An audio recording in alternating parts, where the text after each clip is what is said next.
Hey there guys, so today's video is going to be my March reading wrap up, and these are going to be all the books that I read in the month of March. I am so proud of myself because I actually did hit my 15 book goal in March, and I actually ended up reading 16 and a half books. But maybe we could possibly say 17, but the last book that I read was a short story. It's still a book though. So, I mean, it's still like a full book, but it's just not, you know, longer than like 50 pages because there's only 50 pages. So we're going to talk about all the books that I read in the month of March, and I read quite a bit of fantasy this month. I read a lot of fantasy books. I think like 12 out of the 16 books that I read were fantasy reads, and then only like 4 were another genre. Like one was thriller, another one was paranormal romance, the other one was like fantasy horror, so I don't really consider it too much fantasy, and we will get into that one. And then the last one was women's fiction. It wasn't really a romance. I was trying to read a romance, but the book didn't really end up being a romance. So I read, let's see, 1, 2, 3, 4, 5, 6, 7, 8, 9, 10, 11, I think like 11 or 12 fantasy books at least. So the first book we are going to start out with is Powerless by Lauren Roberts. And the reason why we're starting off with this one, which is of course, it's of course the first book that I read in March, but it was actually technically the last book I was reading in February because I finished it on March 1st, like the night of March 1st. And originally I purchased it on my, I purchased the actual book, but then like I was finding it really hard to physically read the font and the words because it was very small font. So I ended up just purchasing it on my Kindle. So I had it right there and I finished it fully on my Kindle. And this actually was my favorite book that I read still this past month. There were some really good books this month. I only had 5 5-star reads this month. I started off the month pretty strong, and I was reading some really good and 5-star reads for me because the first 2 books I read this month were 5-star. But then I read some books that were kind of like teetering on 3.75 to 4 stars. I mean, 4 stars are still a good book for me, like, but they're not like, I mean, they're still really good, like really good. There might just be something about it that doesn't make it quite 5 stars for me. So we're going to start off with Powerless. And Powerless focuses on the 2 main characters, Peyton and Kai. And Peyton is a ordinary and Kai is an elite. And Kai is actually the enforcer to the king, or the future king, because the future king is actually Kai's brother, and for some reason his name is leaving me right now. I can't remember his name. But basically the whole book shifts between Peyton and Kai's point of view. So like every other chapter is Peyton or Kai, and Peyton ended up becoming like one of my favorite female fantasy protagonists ever. Like basically right under Feyre from ACOTAR, because Feyre is still my absolute favorite, but Peyton's a number 2. And basically this book takes place where the ordinaries cannot really be around the elites, and the elites have powers and the ordinaries don't. And the way that Peyton has survived throughout her life is, one, that she doesn't have her parents anymore because her dad actually got murdered. And the stuff that you find out about the way that her father got murdered is crazy. I mean, I pretty much guessed it, but then like this book made me cry, like really made me cry. And the banter in this book was just so great.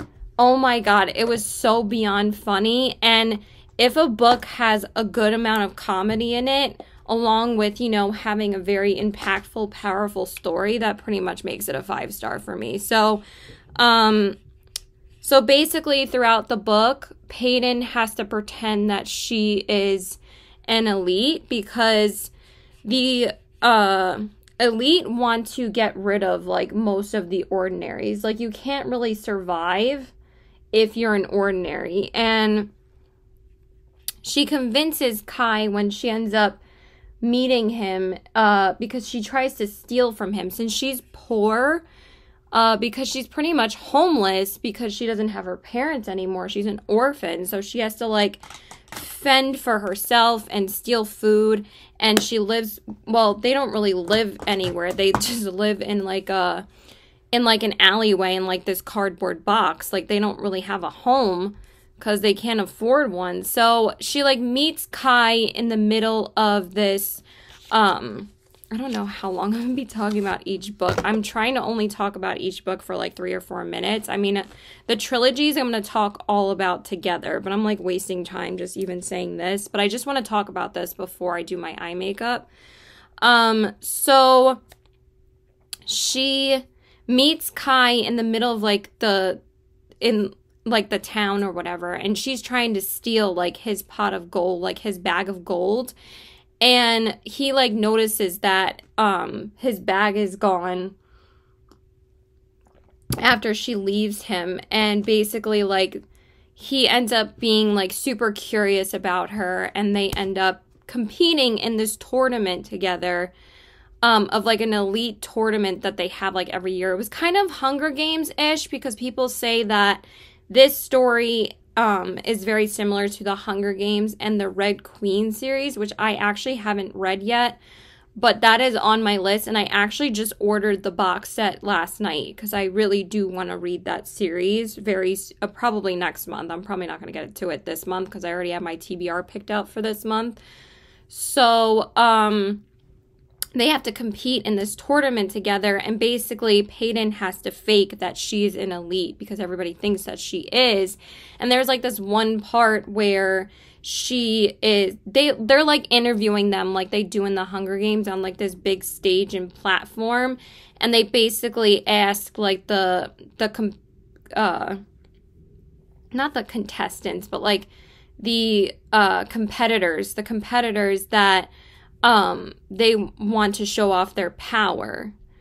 So she actually like fakes that she is a like fortune teller, like a seer, like she can know what happens to somebody before it like by just looking at them, but like her father actually taught her this.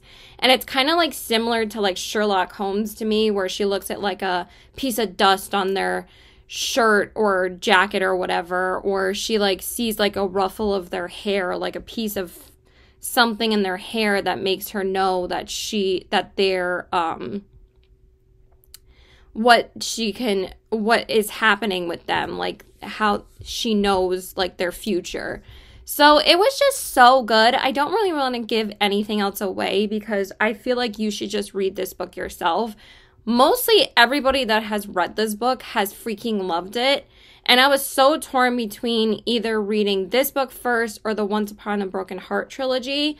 But I ended up reading this book first. And I'm so glad that I did because then I'm going to be ready for the next book to come out. It's kind of like a novella. I mean, it's not a full book, but it's like 192 pages. And it's called Powerful. And it comes out at the end of this month. And I'm so excited for it. So if you didn't already know, I gave this book a 5 stars. I loved every minute of it. It was hysterical. Their banter is like top 3 for me. Besides, again, Feyre and Rizan are still the best banter ever in any book in ACOTAR because their relationship is just fucking hysterical to me. But this was so good. I loved it, and I'm so glad that that's what I decided to go with. So it's very similar to like the feel of ACOTAR, but it's just not as smutty. I just think that this is a perfect book for someone that wants to have a fun time reading fantasy. And even though this might not be the easiest fantasy read because I said like the font is kind of small, it's still such a fun time. And there was no part where I was bored whatsoever. I loved every minute of it. It was such a great book. Oh my God, I loved it so much. And the ending is amazing. and just leaves you wanting so much more. So I loved it so much. So the next actually trilogy that I read, and I just mentioned it, was the Once Upon a Broken Heart trilogy. So I read all 3 of these books literally right after I read Powerless, and I think I read all of these in like 2 days each. So obviously the first book is the Once Upon a Broken Heart, and then the second one is the Ballad of Never After, and then the third one is A Curse for True Love. And everybody considers the second book to be their favorite. It wasn't mine. And I'll tell you guys in a minute. So I just want to talk about these really quick. So the first book, Once Upon a Broken Heart, I gave a 5 stars. The Ballad of Never After, I gave a 4. Just a 4. And I will tell you guys why. I just wanted to say my ratings really quick. And then the last book, which actually is everybody's least favorite. I mean, a lot of people still like it, but some people really don't. I freaking love this one, and this was probably my favorite. I really loved the first one, though, too. So, and I gave this book a 5 stars. So 5 star, 4 star, 5 star. But it was still such a great series. So, the Once Upon a Broken Heart trilogy is about the main character, Evangeline. And basically the concept of Once Upon a Broken Heart is that basically everybody tries to chase their happily ever afters. Like, it's kind of similar to like Disney vibes. So if you really, really love Disney, I think you would really love this series. And it's a very whimsical, like magical world. And the other main character is named Jax. And Jax is like one of everybody's favorite characters. And also what I really like about Stephanie Garber's writing is that she really just concentrates on the 3 main characters, and that's it. Like, it doesn't really shift too much between other characters. It's just all about like the 3 characters. So Jax is kind of like I forget what kind of like god he is. I know he's not mortal. He's the charismatic, immortal Prince of Hearts. So that's who he is. So, he actually has a curse bestowed upon him, not upon him, oh my god, where he actually cannot be in love. He cannot find his true love because he actually has a curse on him where if he kisses anyone, his lips are poisoned and that will kill the person that he kisses, like the woman that he kisses, or it could be a man.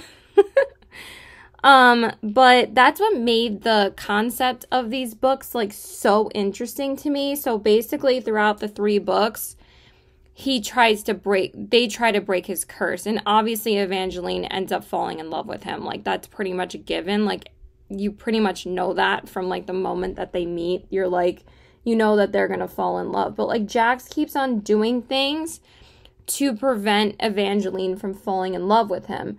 So Evangeline is actually engaged to this other guy. I forget his name at the current moment.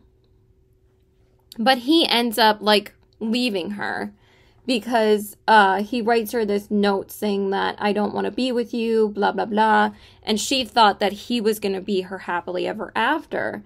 But she also has a sister. I can't remember if she's a twin sister or not. I don't think she's a twin. And I forget her name too at the current moment. This is what happens is that, so they're basically like the 5 main characters, but also like she doesn't really draw your attention away from Evangeline and Jax when she mentions her fiance and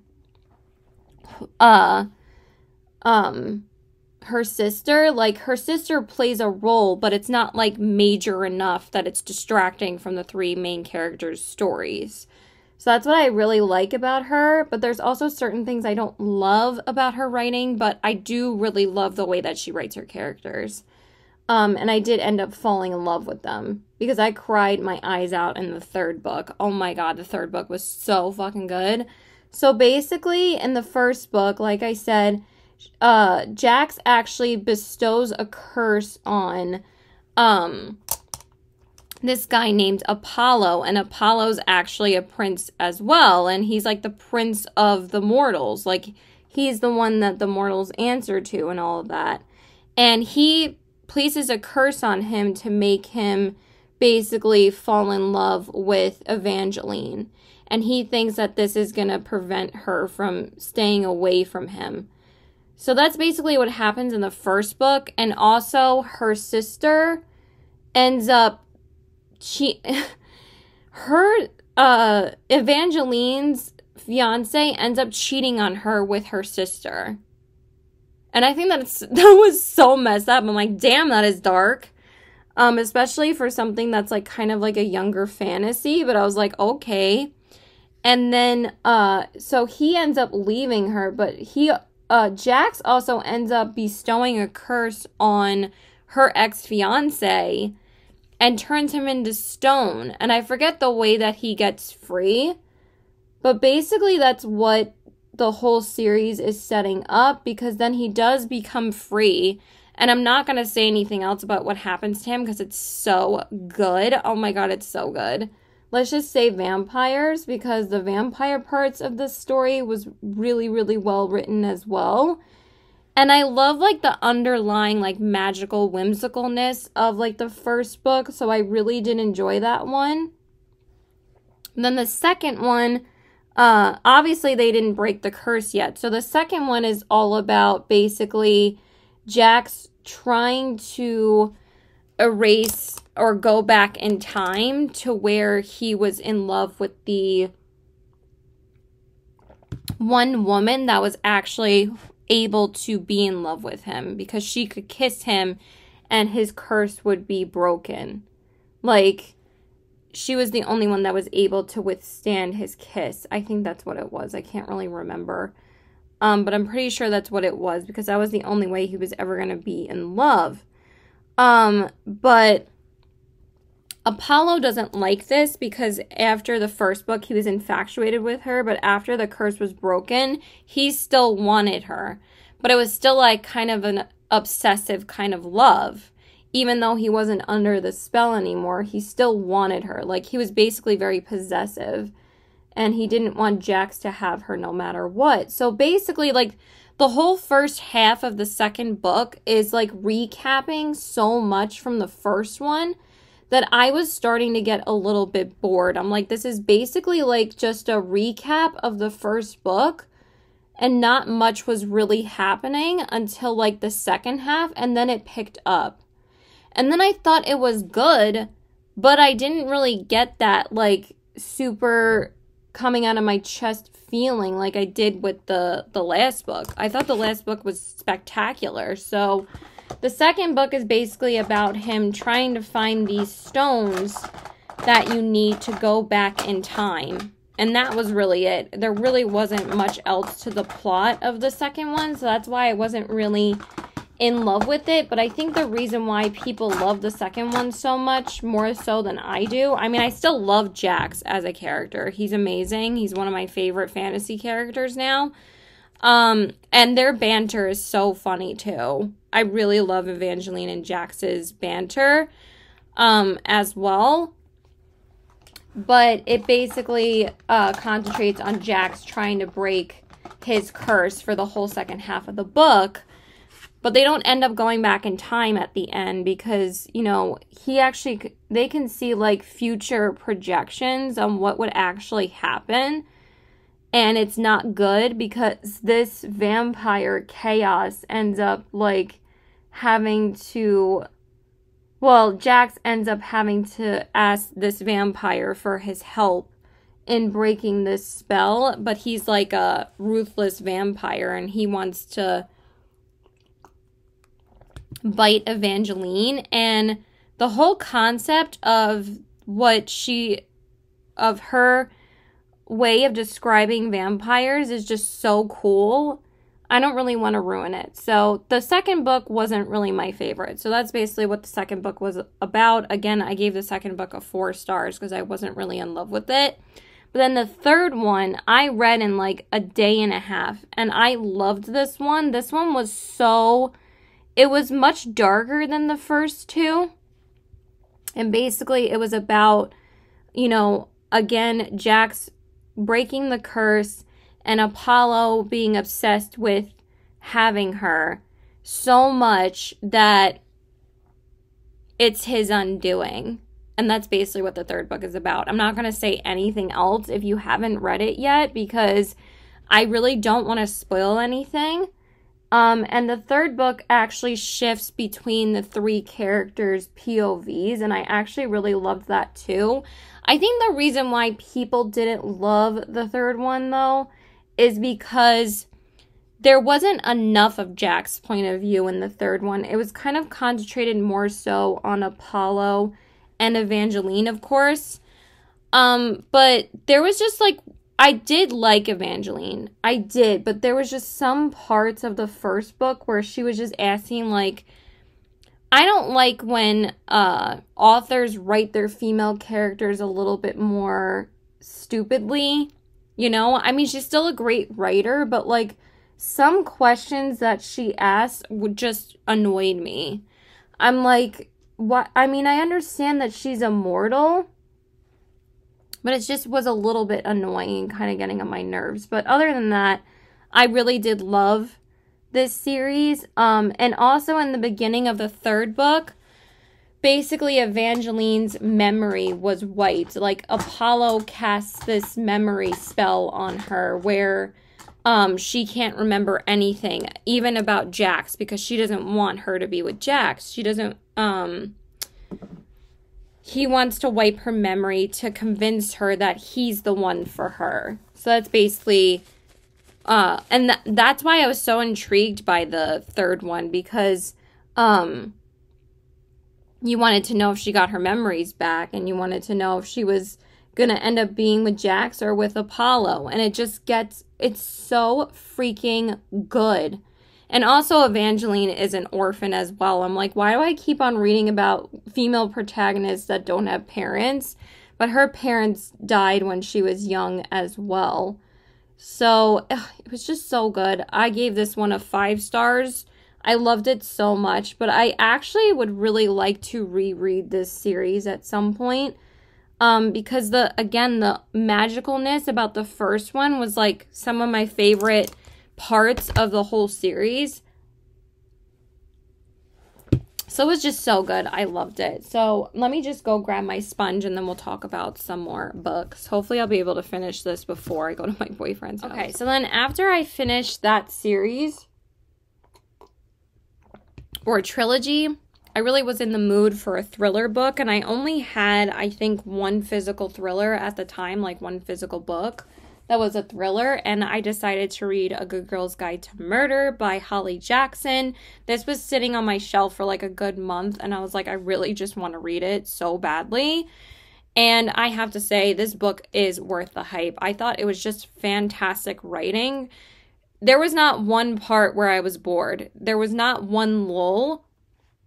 The only thing I would say is that I think that the twists were a little bit obvious, but it is a YA, like, mystery thriller. So that doesn't really bother me as much as it would if it was, like, more mature or more of an adult thriller, like The Only One Left, which is still my all-time favorite thriller. I love that book so much.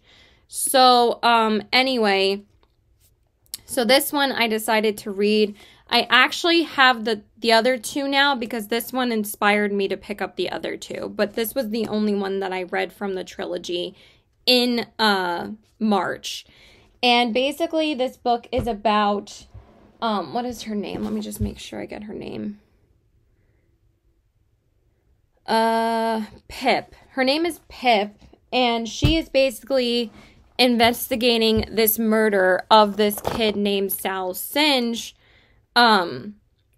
Of the brother of this kid, Sal Singe, and Sal is the one that is alive, and everyone basically, like, makes fun of him that his brother got murdered, and everybody thinks that basically, his brother that got murdered actually killed this girl named Andy Bell, and Andy Bell was the one that got murdered that awful night.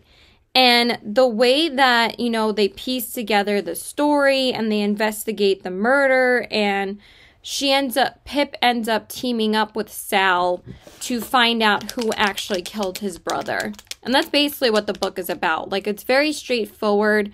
It didn't really drift at all from the subject matter. It was just so good. I loved it.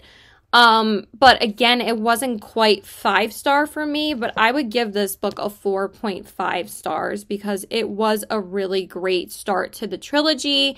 And now I have Good Girl, Bad Blood and As Good as Dead on my TBR for April, and I'm really excited to read them. So basically they find out if his brother ended up killing Andy, because that's what everybody thought before he got killed, because they actually think that he ended his own life, but Pip actually suspects that he was murdered as well. So it was just really, really good. I really enjoyed it a lot. And then the next book that I read was a book that I actually freaking hated. And this was actually one of the first books I think I've read since I've started reading again that I actually did not like after like the first 100 pages. And the next book I wanted to talk about the next book that I read was Ali Hazelwood's Bride. And I just want to say, by starting off, I gave this book a 2 stars. It wasn't quite a 1 star for me, but I gave it 2 stars. And the reason why is because I actually was really enjoying the beginning of the book. And I thought that their banter was hilarious. So it's about these 2 characters named Misery, and I can't even remember the name of the prince that she marries. So basically, she is a vampire and he is a werewolf, and they have to marry each other in order to like form this alliance between the vampires and the werewolves. And I was actually reading a lot of vampire kind of stories this month, like fantasy vampire kind of stuff. But the fact that I had just read about vampires in the Once Upon a Broken Heart trilogy and how much I enjoyed that, I thought I was gonna enjoy this. And also, this was my first Ali Hazelwood book, but I felt like it was something that I was really interested in reading, and also because I've never actually read a paranormal romance before. So I was just super excited for it, and like everybody was hyping it up, and I was like, okay, let me see what all the hype is about. And I actually really enjoyed their banter in the first 100 pages of the book, and actually Misery works for like this office building where they actually like kind of work for the vampires, and also like mortals know that vampires exist. They know that vampires and werewolves exist, and her father is a vampire, and he decides to go visit like the building that she works at. And everybody's, like, freaking out that he's coming. They all, like, evacuate the building because they're like, well, I'm leaving early, bye. Or they, like, pull the fire alarm just so everybody can get out of the building. Because they're afraid, you know, that he's gonna attack them or, like, suck their blood. It was really funny the way that it started out. And then the banter between her and the werewolf when she has to be sent to him to marry him was actually really, really funny. And I was laughing out loud. But then there was like a shift in the book, like literally right after page 100, where I was like, I don't like this book. Like, my brain was kind of waking me up, and it's like, you don't like this book, Caitlin. And then from that point on, it just felt like a totally different book to me. It just shifted like way too much, and it just became really boring to me. Like, they didn't even have like that banter anymore that I thought was really funny. Like, it felt like it was very forced throughout the book. That whole nodding thing, I didn't really care about, to be honest. Like, everybody's making it such a big deal, but she doesn't really describe it in, like, graphic detail, so it didn't really bother me that much. When I looked it up, I was like, okay, that's kind of normal between animals. I don't know if there's something wrong with me, but I didn't really care. And I honestly don't even want to talk about the rest of it because I honestly don't care enough to talk about it. But also I don't want to spoil it for you because that's basically what it's about. And also, like, she has a best friend that she really cares about, and then she goes missing all of a sudden, because obviously vampires are immortal, but, like, people keep on telling her that you need to care about something in your life, because obviously she doesn't have family except for her father, and then her father ends up betraying them, and this whole thing happens at the end, and I just don't even care. At that point, I was like, I just was not invested in it anymore whatsoever. I was like, I just didn't like it. So I only gave it a 2 stars, but basically the best friend goes missing and the rest of the book is basically about them finding her best friend. And I was like, this is just boring. I was like, I wanted more banter. I wanted to know, I kind of wanted like more werewolf vampire kind of politics. And I was like, because I actually was really enjoying the political aspect in the beginning. I thought it was so funny, but it was so, like, well thought out. And I really thought the book was going to be better than I thought. And it wasn't for me. So I just didn't really like it. Because it was kind of just at that point where I did not care about these characters. And I think for me, I really have to care about the characters in a book in order for me to like it. So unfortunately, that book was a fail for me. So next up, I decided to read the book called An Education in Malice. And this is probably one of the only books that I picked up kind of blindly, that I didn't really know anything about it. I just saw the cover and I was like, this book looks so cool. So ultimately, I gave this book just a 4 stars, or maybe a 3.75. But the writing was so good that I think a 4 stars is, like, as long as the writing is good and I'm not, like, in love with it, I'm still going to give it a 4 stars. Like, that's usually just default 4 stars for me. And basically, this book is actually a spin-off of the series named, and it's by S.T. Gibson. Sorry, I didn't say the author. And it's a spin-off of the series named A Dowry in Blood, which is actually very popular. And this was going to be my first fantasy horror book. And also I tried to look up to see if I could read this book, without reading those other books. And it said you could, like, it really wouldn't spoil anything. It's basically it can stand on its own. So it basically is about these 2 girls, that go to this, like, writing school.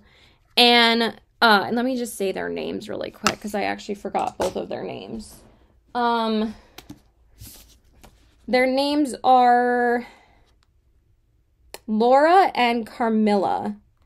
And their professor, what is their professor's name? Professor De La Fontaine, I mean, sorry. Let me just actually say her name correctly. So anyway, so this book, I was a little bit nervous about reading because it had like a bunch of, warnings in the beginning. But I have to say, the book was not really, honestly, I wasn't really that scared in it, pretty much at all. And it really was a lot, like, tamer than I thought it was going to be. Again, maybe there's something wrong with me, but honestly, it wasn't really that bad. Not really at all. Like, it was kind of at the same level almost as, like, the next series I had just read. Maybe a little darker, but, like, basically, oh my god, I forgot her name already. Not Carmilla. I think her name is Laura.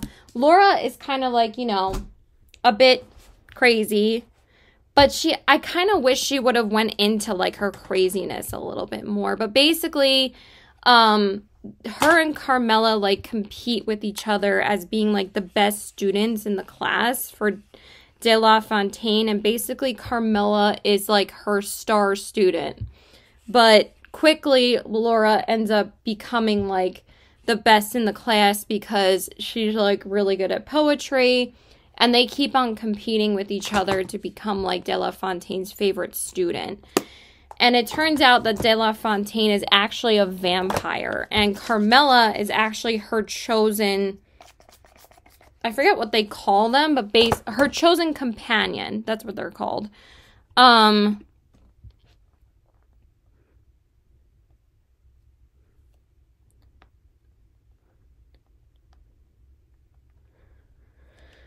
So anyway, so basically, hold on one second. What am I looking for? My brush. So that's basically what the book is about. And it's about like their kind of sexual escapades with each other because they turn out to both be lesbians, and that's basically like the darkness of the book. So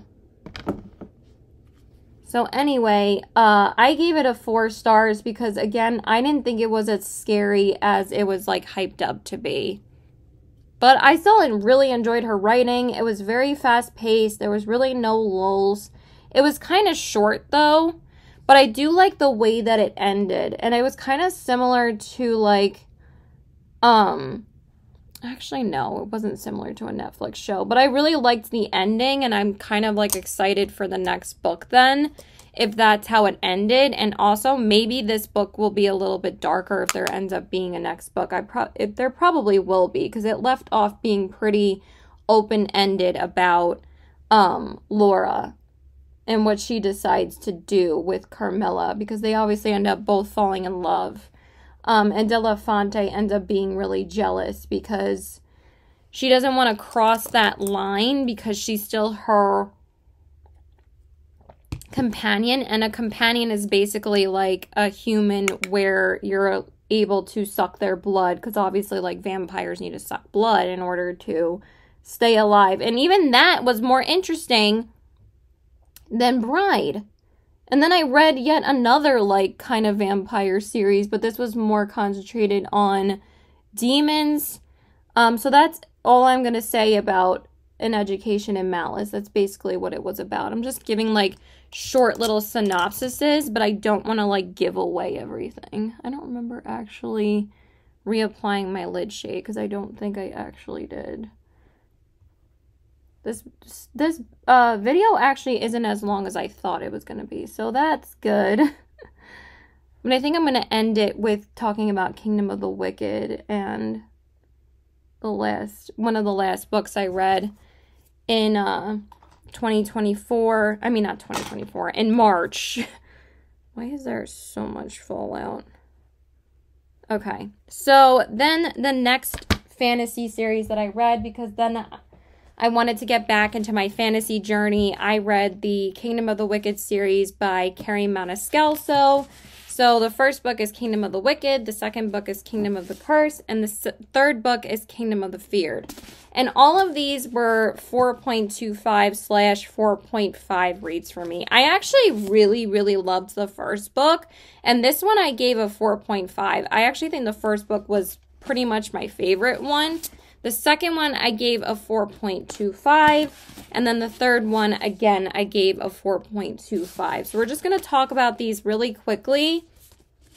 So the three main characters are Amelia, Victoria, and Wrath. And before I talk about it, I just wanted to say Carrie Maniscalco's banter between Amelia and Wrath, I freaking loved it. There were some parts that I could not stop laughing. It was hysterical. I'm like, this is so funny. So I really did enjoy it. And basically, it's about the, Prince of Hell, which is Wrath, and the 7 deadly sins princes, envy, lust, gluttony, etc. And Amelia is actually a witch, and she has a twin sister named Victoria. And they live in, like, the mortal world where they can't really be discovered as witches. But, of course, they end up turning out to be a lot more powerful than their family makes them out to be. And basically, the first, couple of chapters, Victoria actually ends up getting murdered. And basically throughout the first book, and it's kind of like, you know, almost murder mystery in a way, slash fantasy, slash romance smut. But she does it in a way where it's so well balanced. Unlike Bride. This was just way more well balanced. You ended up really caring about Victoria and Amelia and finding out who killed Victoria. But she kind of wrote it in a way where it was like very investigative, that it was almost a bit murder mystery thriller. But it was like so exciting. And the way that she flows her writing is just so much better.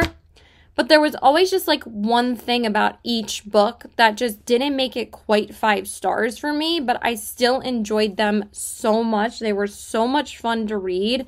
And I just had such a good time. As long as I have a good time reading a book, it's going to be a good book slash a great book for me.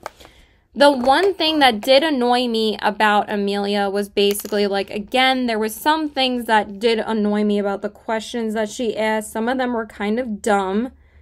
But in the third book, I think she learned that.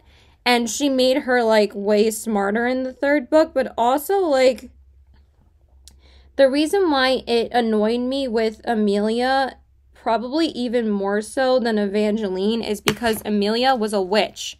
She's not immortal, so she should know more, but then it kind of gets a little bit more explained as to why Amelia asked these certain things. But it still just irked me just a little bit, but not enough for me to, like, completely stop reading it. I loved it. I thought it was so much fun. And basically, Amelia has to go to hell in order to figure out who killed her sister, because she actually ends up summoning a demon the night that she gets murdered, because she thinks that a demon is responsible because she did see somebody around her body that looked like a demon. So she actually ends up summoning the demon Wrath, and basically throughout the whole trilogy is their relationship together, and he brings her back to hell so she can you know, find out who killed her sister. And it was just so much fun. I had such a great time. It was beyond hilarious. I thought it was just such a funny read. I didn't think that they were going to be so funny. And then the second book kind of like amps up the smuttiness a lot more. And basically in the second book, you still don't really find out who kills her. But that's basically what the second book is about. Like, again, I'm not trying to be too spoilery. But also, like, the way that she writes about the other princes of sin, their banter between each other is hysterical. Hysterical. Like, with lust and gluttony and envy and wrath. Not really pride and greed as much, but lust and envy are hilarious. Hilarious. But in the third book, basically, you know, not Evangeline, I'm getting them confused already. Amelia basically embraces who she actually is. And also, her and Wrath are actually bound to each other in the first book, and then she finds out that this was actually a marriage bond, but she didn't even realize that that's what it actually was, because like a tattoo ends up getting inscribed on both of them that basically bounds the other to the next. And she has to journey like through the like sin corridor with him, and just the way that she writes about it, like in hell, is just so cool and fascinating. It wasn't as much world building though as I would have expected, but just the characters were just so well written that I just had such a good time. But in the third book, like at that point, obviously in like a fantasy book again, you kind of expect like a battle to happen. But the battle was kind of rushed. And that was the only thing that I didn't love.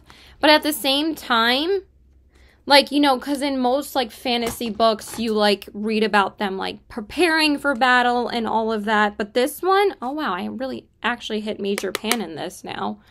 Wow. Okay. Good for me.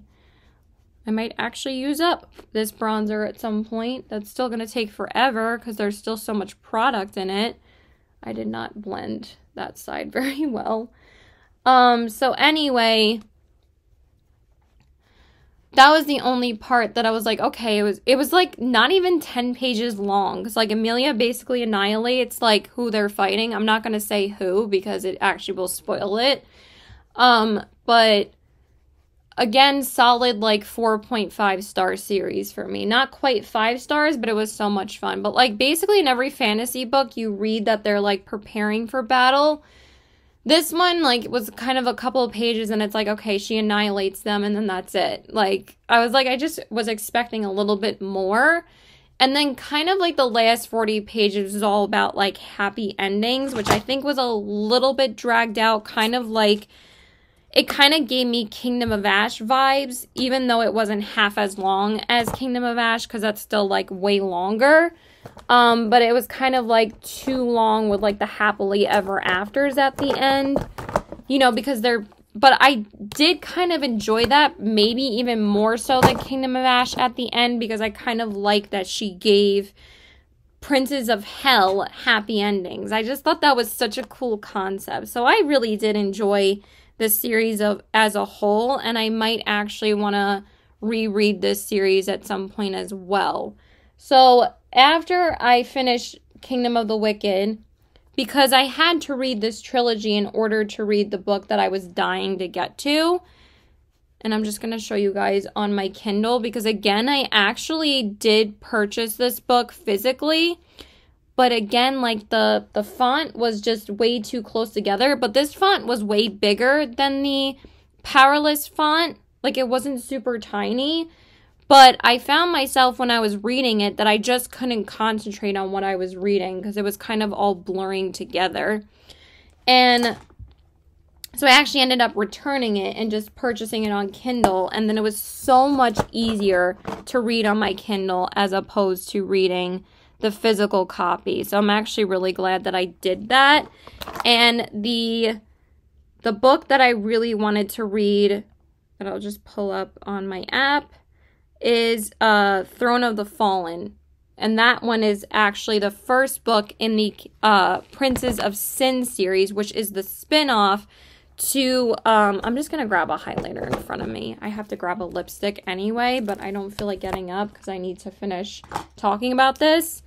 And I gave this book a 5-star. I absolutely loved it. There were kind of some repetitive elements about it that were in Kingdom of the Wicked, like a bit repetitive about like so the two main characters are well, let me just say who the Prince of Sin is in this book. It's all about Prince Envy's story, and everybody pretty much guessed like the first prince that she was going to talk about was Envy because he played such a significant role in the Kingdom of the Wicked series, so I was just so excited to read it. But I just have to say that this book is very smutty, even smuttier than An Education in Malice, because I thought like An Education in Malice was going to be like a lot, but there is an orgy scene in Education in Malice, but I didn't think it was half as crazy as the one in Throne of the Fallen. So I'm just saying, mind your trigger warnings.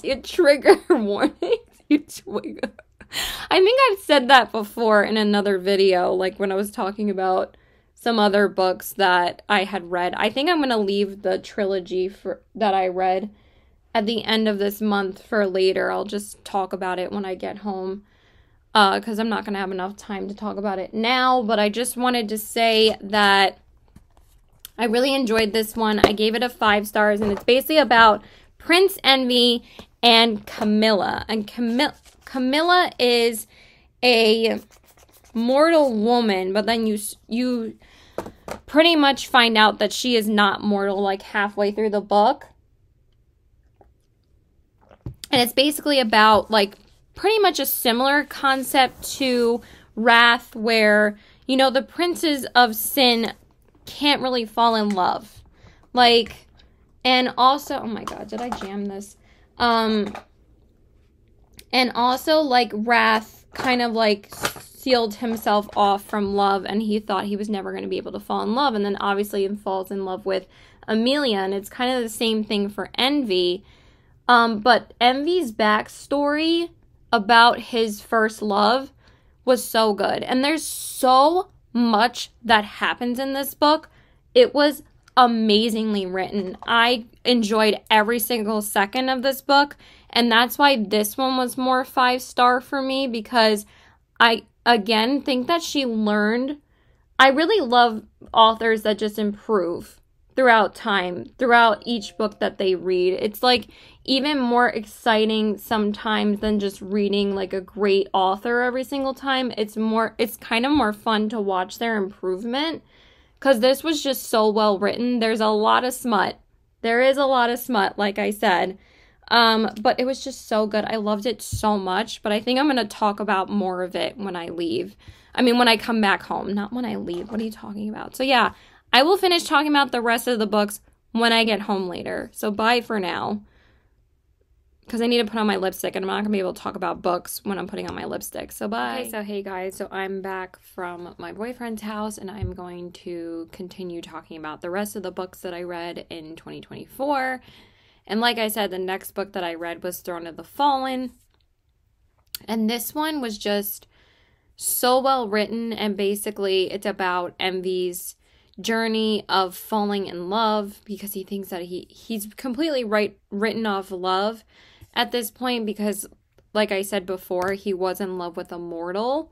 But now I think because he ends up finding Camilla and finds out she's not mortal, she's more than that. And I'm not going to say what it is because that's super spoilery.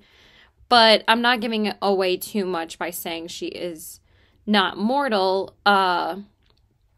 He like spends time like trying to figure out like what she is. But also like their banter between each other is just so funny. Again, like just like Amelia and Wrath, she really is such a funny writer, and I just would laugh out loud so many times. But there's like maybe an even bigger fantasy element to the start of this series as opposed to Kingdom of the Wicked. Kingdom of the Wicked was actually much more romantic-y, so it didn't really concentrate too much on the fantasy. It concentrated more so on their relationship, and I still loved that. Like she still threw in magical parts that were great, and she just knows how to balance a story where it just flows so well. But I just thought that the Throne of the Fallen book, Camilla was written so much better, but the thing is that like also Camilla probably wouldn't ask those kind of questions that Amelia, well, they're both not mortal though. So Amelia doesn't really have an excuse. I'm thinking about Evangeline again, but it was just so good. Very smutty though. Very smutty. But the reason why the smut works in this as compared to Bride is because just the balance of the characters are just way more well written, and especially since you've read the Kingdom of the Wicked trilogy before this, you're going to fall in love with the characters even more. And I love Wrath and I love Envy. Like, I think that I am so ready for the next book to come out called The Throne of Secrets. That comes out in September, and it's all about gluttony. And I think that that's just fascinating that it's going to be about gluttony, because everybody was trying to guess who the next next prince of sin that she was going to write about. And everybody thought it was either going to be Pride or Greed, but Pride plays like such a significant role in Kingdom of the Wicked, but so does Envy. So that's why Envy was first. And also I like the friendship that Amelia and Envy develop in Kingdom of the Wicked. It's actually very, very funny as well. But there's just like, she has a way of kind of making the Princes of Sin more multi-layered. and she just does it in such a beautiful way. So I enjoyed every minute of these series. I would definitely say,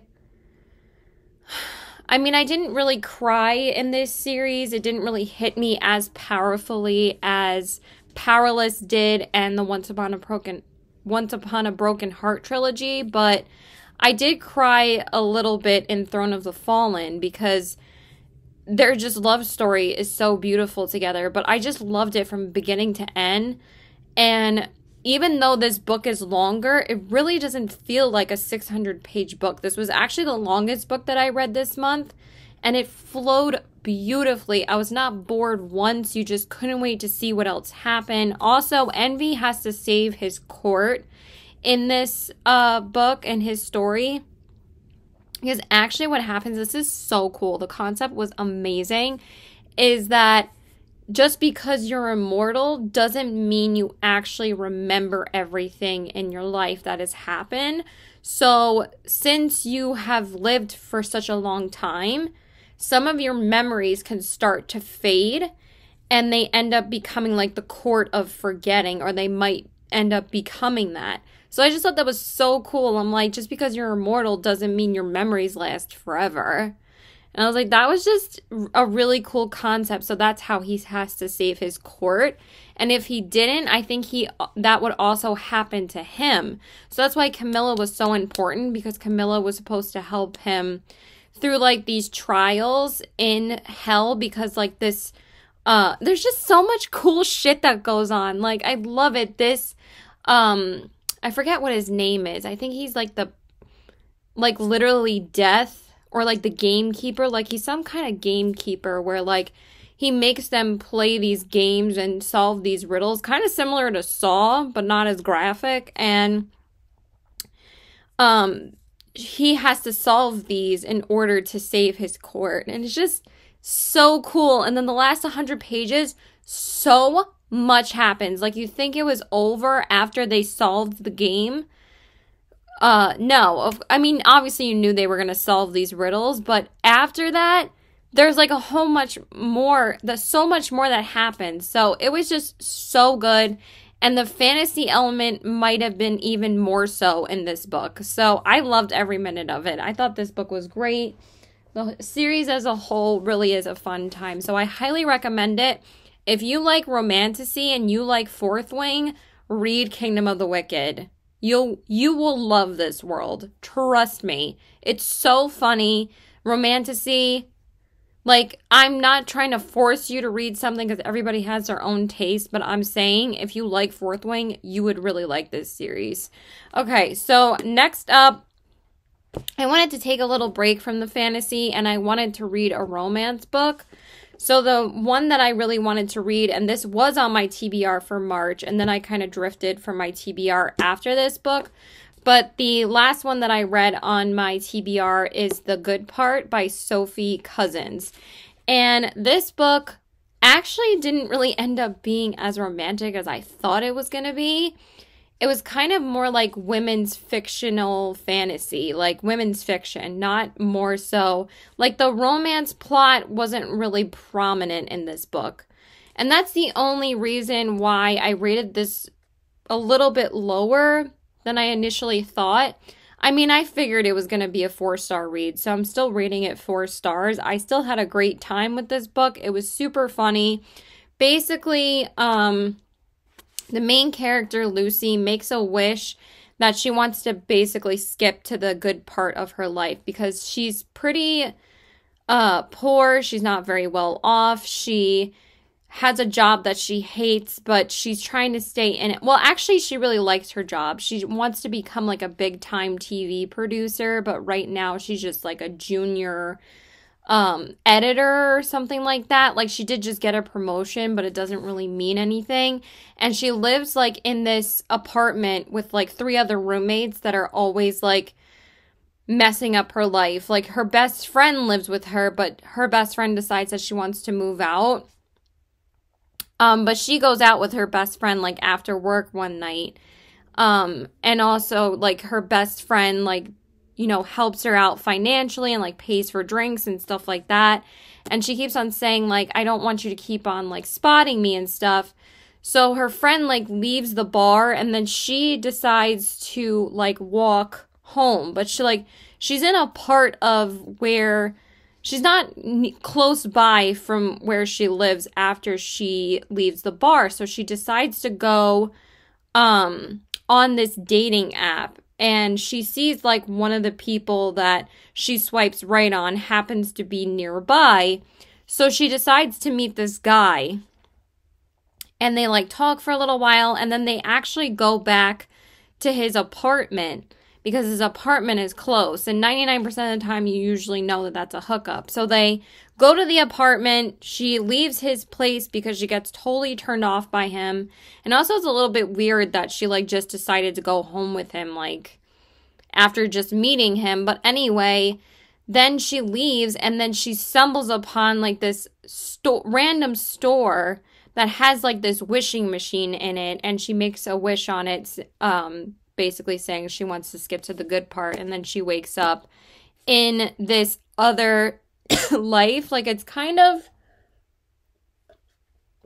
this was very similar to This Spells Love, but the reason why I loved This Spells Love more than this book was because the romance plot was very prominent. But I really enjoyed this writing too. It was very, very funny. And then she ends up waking up being married to this dude with a kid.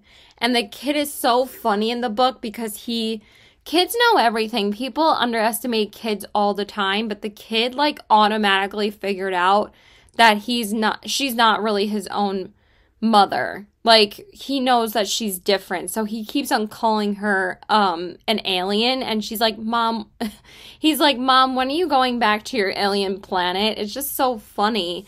So basically she has to make a decision on whether or not she wants to stay, because she ends up, really like loving her life at one point, or go back to her real life, like her present time. So I thought it was really good. I felt like it was kind of a combination between This Spells Love and Midnight Library, because in Midnight Library, she's also like kind of miserable. Like in This Spells Love, she's not miserable. She just had just broken up with her boyfriend. But I just liked that book a little bit more because, again, the romance. I gave that book a 5 stars. So this was a 4 star. It was still very enjoyable, but it didn't really quite fill the void of me wanting to read a romance at the time. So I did go into a fantasy trilogy, though.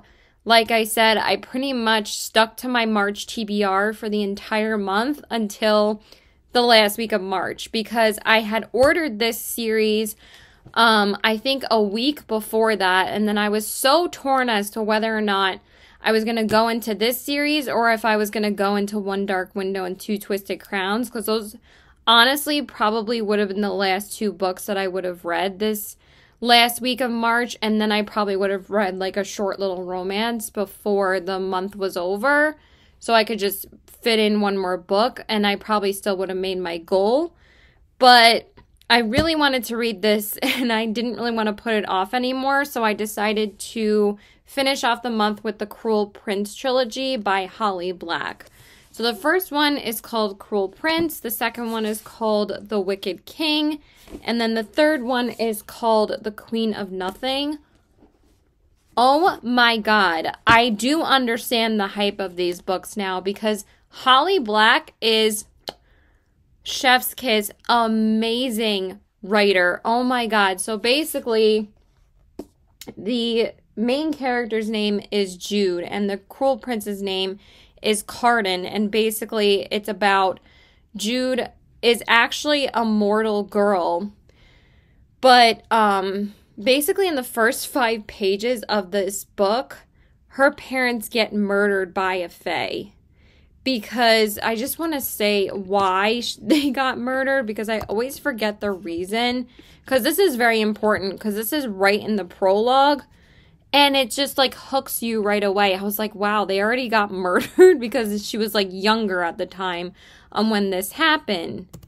So, Jude's parents murdered. Why murdered?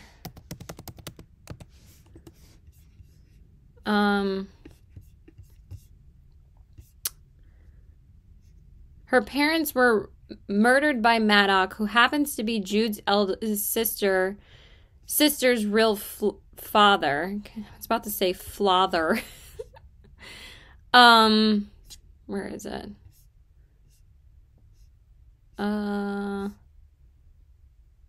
Description. Yeah. Jude was 7 years old when her parents were murdered, and she and her 2 sisters were stolen away to live in the treacherous High Court of Fairy. 10 years later, Jude wants nothing more than to belong there, despite her mortality. But many of the Fae despise humans, especially Prince Cardan, the youngest and the wickedest son of the High King. To win a place at the court, she must defy him and face the consequences. In doing so, she becomes embroiled in palace intrigues and deceptions, discovering her own capacity for bloodshed.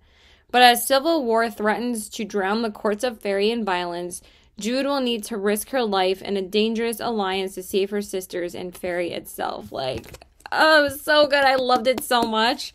This one was kind of showing, like, the dark side of Jude, and also, like, kind of figuring out whether or not Jude is actually, like, a good person, because Fae are horrible, like, creatures, though, because honestly, the way that Sarah J. Maas writes Fae in, I mean, they're not really as terrible to mortals in her worlds in Throne of Glass and ACOTAR as they are in Cruel Prince and actually Throne of the Fallen.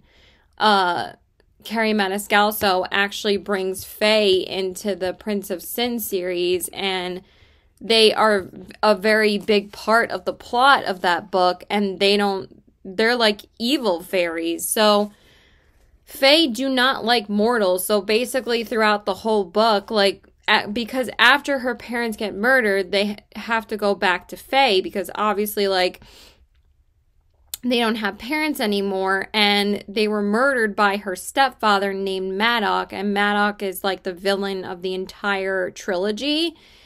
And in this book, she has to deal with Cardan again, and he is the cruel prince, and basically, like, makes her and her sister's lives miserable. So that's basically what the first book is about, but also, like, Jude be murdering a lot of people in this book, and it was just, like, almost like kind of like a fantasy thriller or fantasy mystery, like, kind of similar to, like, the first book of Kingdom of the Wicked. I had such a great time, though, but I would say this series, fantastic writing, magical, beautiful world, but there's not really that banter that I loved about, whatchamacallit, Once Upon a Broken Heart and Kingdom of the Wicked, because honestly, the prince is such a miserable person. He can't really use, like, that type of comedy to cope with what he is dealing with, because honestly, he had a terrible childhood, but also he's not human. So it kind of makes, like, perfect sense that he's kind of not like Wrath and Envy and Jax, because he's a fae, not a immortal Prince of Hearts or, like, a even a demon, because, like, I love that she added humor to the Princes of Sin in Kingdom of the Wicked, but this was just such fantastic writing. I had such a good time reading this, and basically this is Cardan's rise to power, because basically the way that a Fae king gets crowned, because obviously Fae are immortal, but they also, like, can't rule, like, for their entire life unless somebody, you know, kills them, but also, like, it has to be when the king wants to give up the throne and crown his heir, and his heir just so happens to get murdered, and then Cardan takes over, and that's how he becomes the Wicked King. Like, the way that she plays on her titles and why they're titled that, I freaking love. So this one was a 4.5. I really enjoyed this one. So that one was great. Just fan-fucking-tastic writing. And then the second one was The Wicked King, and basically Cardan becomes the king. It's not really spoilery. It literally is in the synopsis in the back. And the way that Jude actually has power over Cardan after he becomes king, because they swear an alliance to each other, that basically Jude is the one ruling behind the crown because she is protecting him, and he swears his life to her to be able to like basically rule behind his throne. But also, like, the king and the fae need to form an alliance with the mer people, so that's why the crown is, like, in the water, because Jude actually ends up getting captured by the mer people, and she ends up getting, like, pretty messed up. They keep on, like, drowning her and giving her, like, salt water, basically, where she can't breathe underwater, because obviously she stays immortal literally throughout the entirety of the series, and that kind of made me very fascinated with the writing, because she ends up falling in love with Cardan at one point, but they remain enemies until basically the third book, even though people said, which I think this was a little bit of a misconception, that it said that they're enemies that stay enemies. That's what most people describe these as, but no, they do end up becoming lovers at one point, but it's just so well done. So this one was great too. Like I said, Cruel Prince I gave a 4.5. I really enjoyed it. This one I gave a 4.25. Still fantastic books. Oh my god, I just don't really want to give too much away, because you really just need to experience Holly Black's writing for yourself. But again, I feel like these would have been higher if they had some of that banter in them. But also, like, I kind of understand why there wasn't banter. But that just makes something, like, tippy top for me, like Jackson and Evangeline and Amelia and Raph and Peyton and Kai. It's just, like, makes the characters, like, so much more relatable for me. But she's still a fantastic writer. Oh my god, there's, like, so much you realize in these books. I might make or do, like, an entire Get Ready With Me just talking about the Cruel Prince trilogy. So if you want to see that, let me know. That'll be a lot more spoilery if you've actually read them. So this one was great too. I actually think that this was my favorite second book out of the 3 trilogies that I read. This was great. I liked this way more than The Ballad of Never After. I liked Kingdom of the Curse, but this one was really good. So definitely great. And then the last one is The Queen of Nothing.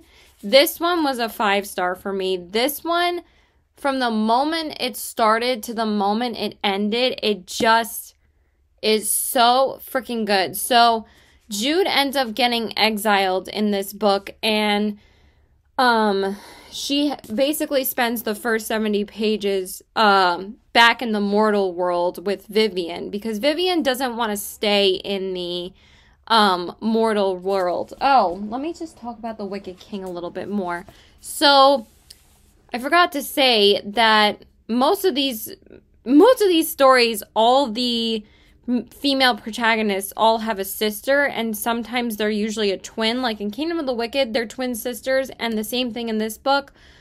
Jude has a twin sister named Taryn, and Taryn ends up marrying Cardan's best friend, Locke, because, like, Cardan has, like, this gang of fairies that just, like, bully, Jude and Taryn and, like, their friends, like, at Fae, because he's the Cruel Prince. He can do whatever fuck he wants. He's royalty. It doesn't really matter what he does.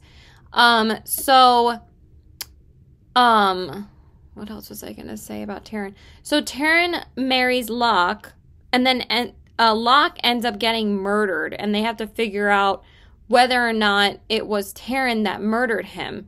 But also Locke tries to fall in love with Jude first in The Cruel Prince, and then when Jude finds out that Locke was seeing Taryn, she gets really pissed off because she thinks that she's betraying her.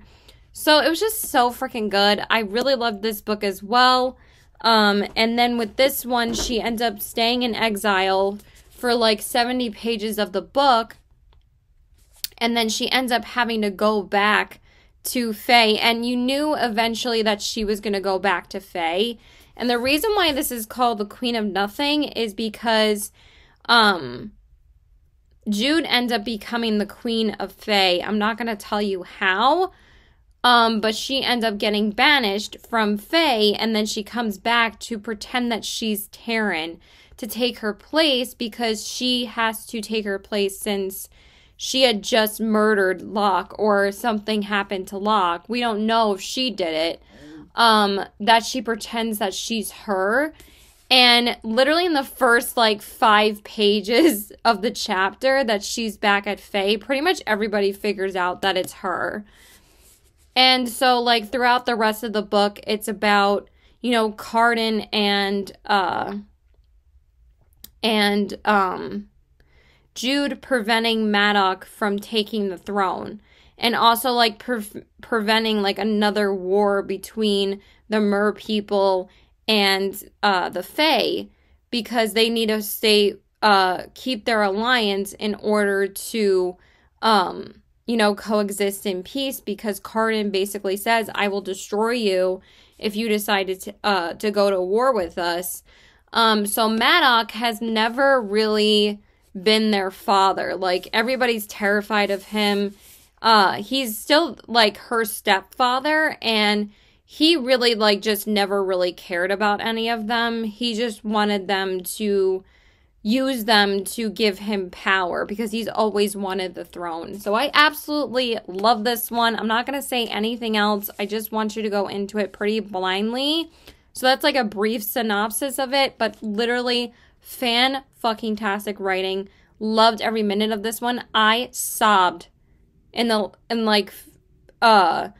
I cried for like 2 whole pages, and then the next page you're like, and then you like stop crying because you're so happy what happened. But it was just so good. She writes characters so amazingly, but also the way that she writes is basically like she is storytelling. Like she's literally telling a fairy tale where, like, the characters are prominent, but they don't really distract from the storytelling. And that's really hard to do, that you actually really care about the story of these characters more so than the characters themselves.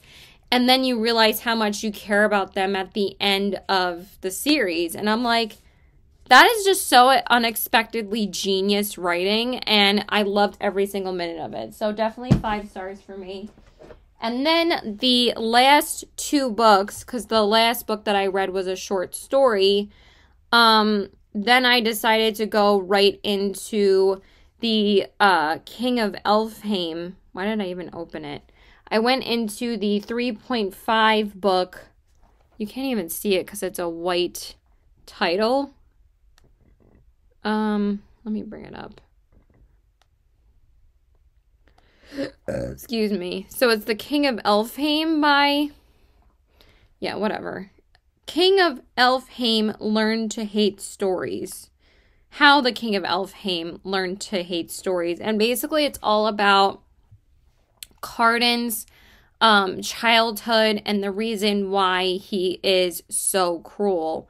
And the way that he grew up. Because, like, his parents, even though they were both his blood parents and he was, you know, the King of Elfhame, like his father had 3 sons, Dane, Cardan, and Baleskin. And Baleskin is actually very important to Cardan in the Cruel Prince trilogy, even though Baleskin also wants to kill Cardan in order to obtain the throne. He had told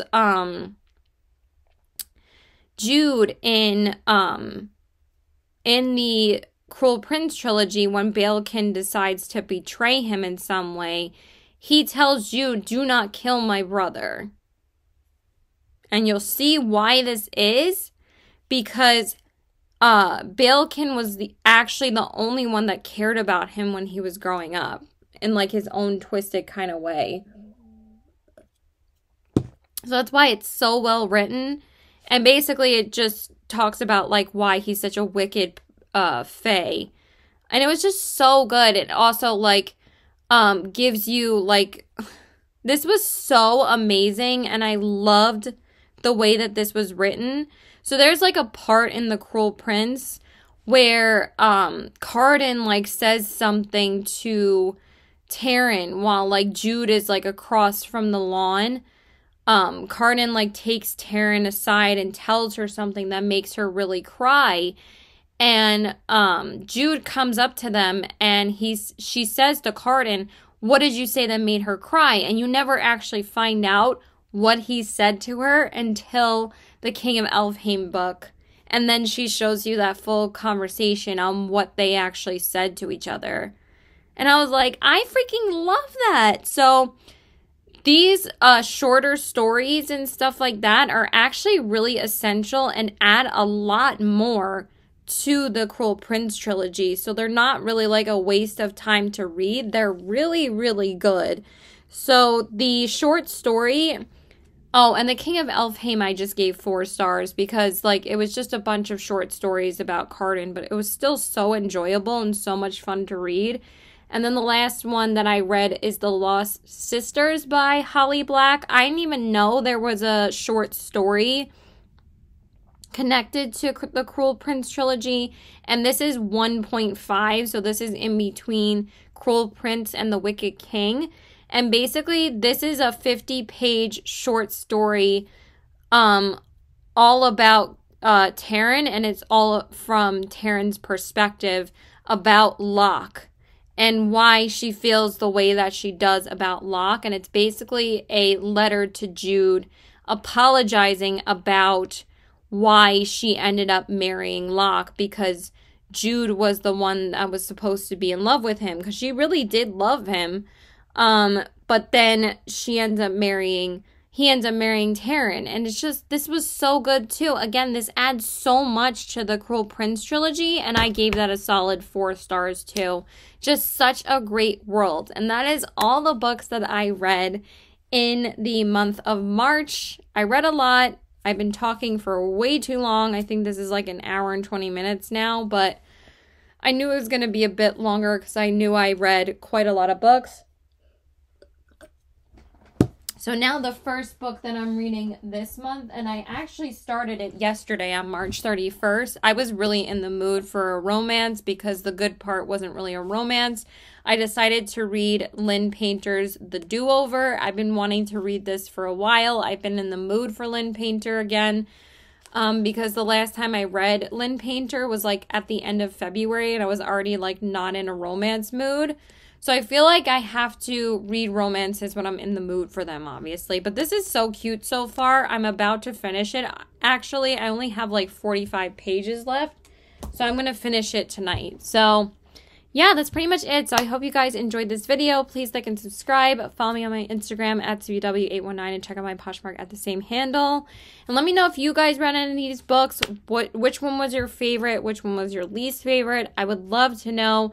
Did your opinion differ in any kind of way? I honestly really want to know, or maybe nobody will comment. Who knows? But yeah, I hope you guys have a great day. Keep reading.